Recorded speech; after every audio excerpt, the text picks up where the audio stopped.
There we go. Hi everyone, I hope you're all doing beautifully well. Welcome to the part 2 of my Q&A that I did a part 1 on. It will be linked in the cards up here if you want to go watch it. All these questions are a mixture of questions. So without further ado, let's just hop right into it and waste no time. I wanted to ask, is the IPF course just for international students? Also, what is roughly the class size? So international preparation for fashion, the pre-degree that I did, was only for international students, hence the name International Preparation for Fashion. And the reason for this is because it's kind of the equivalent of A-levels for UK students. So a UK student wouldn't be able to take that foundation because it would be at the same level as their A-levels, so it wouldn't really make sense. It would just be like redoing their whole A-levels. So it is only open to international students, unfortunately, if you were looking for it. But I do know that Central St. Martin has a foundation that's open to all, not necessarily to international students. Have you got a TikTok where you can follow your casual London life? I unfortunately had a TikTok, but I deleted TikTok off my phone in the beginning of 2022. I tried to get it back, but my phone number had changed during that time. I could no longer access my account anymore because it's associated with my old phone number. So I contacted TikTok like 4 times and they never answered me.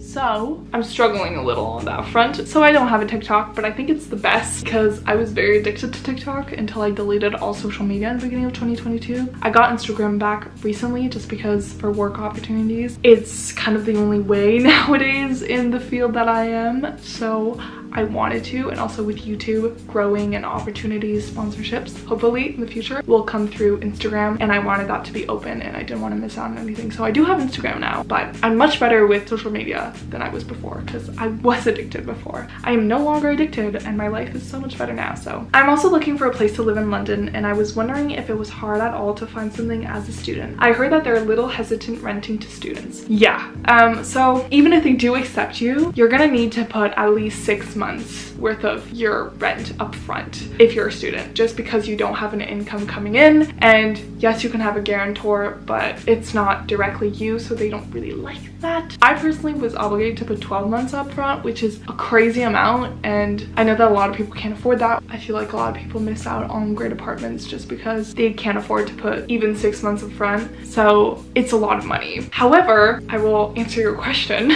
Landlords usually will put in the description whether they accept students or not, so you'll know immediately if they do. And don't waste your time if they say no students, because when they say no students, they mean it. And I tried, like there was this one apartment that I really liked that I contacted an agent about, and I told them, listen, I know you said no students, but I have a guarantor, you know, like I'm not a bad person, like blah blah blah. I tried to prove my point and I sent them things that would help me and be in my benefit, and they never answered my email. So moral of the story is don't waste your time if they say that they don't accept students, and if they don't say anything, then just email them and say, hey, I'm interested, can you please let me know if you are accepting students? And if not, then that's okay. But be very polite, and the more nice you seem, the more they might give you. Now this comment was on my birthday vlog, which I got my first tattoo on 222, and someone asked me a bunch of questions about why I got it, so I'm gonna answer the questions right now. How is it to spend the day on tattooing? It wasn't really the day, it was like 30 minutes to do this, but it was really exciting because I went to like the best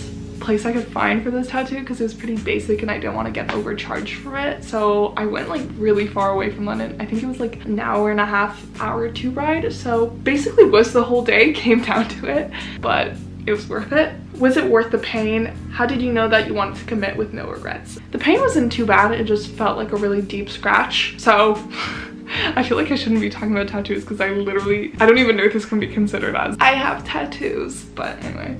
I knew I wanted to commit with no regrets. I didn't really know that.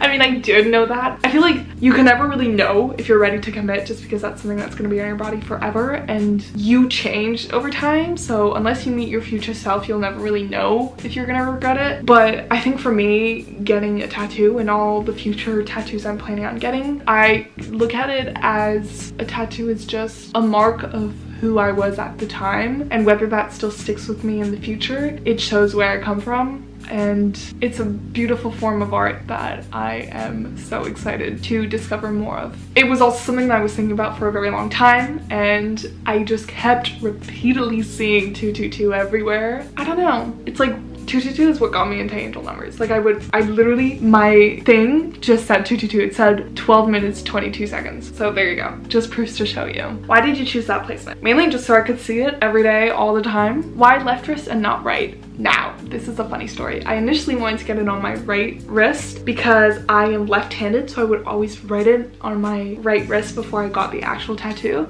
And the day of the tattoo, I was talking to my friend that came with me to get it tattooed. I was like, I don't know, should I get it on this wrist if I love doodling on this wrist? And they were like, no, get it on your other wrist because you're not gonna be able to doodle on this wrist because you're not right-handed. So get it on your other wrist so that you can still doodle on your right wrist. I don't know if that makes sense, but that's how I chose what side I put it on. Why not more of a hidden place like upper arm, rib, back, or neck, like I said, so I could see it every day, all the time.